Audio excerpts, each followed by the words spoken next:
ഇന്നത്തെ റംദാൻ സ്പെഷ്യൽ എളമ്പക്ക പൊരിച്ചതാണ്. നമ്മൾ കല്ലുമ്മക്കായി പൊരിച്ചെടുക്കൂലേ അതുപോലെ ചെയ്തെടുക്കുകയാണ്. അപ്പോൾ എളമ്പക്ക ക്ലീൻ ചെയ്തിട്ട് ഉപ്പ് മഞ്ഞൾപ്പൊടി മുളക് പൊടി മിക്സ് ചെയ്തിട്ട് മാറ്റി വെക്കുക. നമ്മുടെ കക്ക ഇറച്ചില്ലേ അതാണ് സംഭവം. ഇനി ഒരു ജാറിലേക്ക് തേങ്ങ ഇട്ട് കൊടുക്കുക, ഒരു സവാളയുടെ പകുതി, ഇഞ്ചി, കറിവേപ്പില, പച്ചമുളക്, പിന്നെ നമ്മൾ പെരുംജീരകം ഇട്ടിട്ട് ഒന്ന് ചതച്ചെടുത്ത് മാറ്റി വെക്കുക.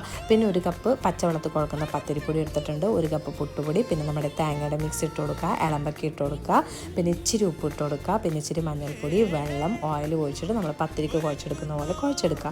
ഇനി നമ്മുടെ കല്ലുമ്മക്കായി പൊരിച്ചത് ഉണ്ടാക്കുമ്പോൾ ആക്കിയെടുക്കുന്ന ആ ഒരു ഷേപ്പ് ഉണ്ടല്ലോ, ആ ഒരു ഷേപ്പിലാക്കി എടുത്തിട്ടുണ്ട്. എല്ലാം അതുപോലെ ആക്കിയെടുക്കുക. ഇനി നമുക്കിതൊരു 15 മിനിറ്റ് ഒന്ന് സ്റ്റീം ചെയ്തെടുക്കാം. ഇനി നമുക്കിതിന് ഒരു മസാല ഉണ്ടാക്കണേ. അപ്പോൾ അതിന് പുട്ടുപൊടി, മഞ്ഞൾപ്പൊടി, മുളക് പൊടി, ഇച്ചിരി ഉപ്പ്, വെള്ളം, കറിവേപ്പില ഇട്ട് നന്നായിട്ട് മിക്സ് ചെയ്തെടുക്കുക.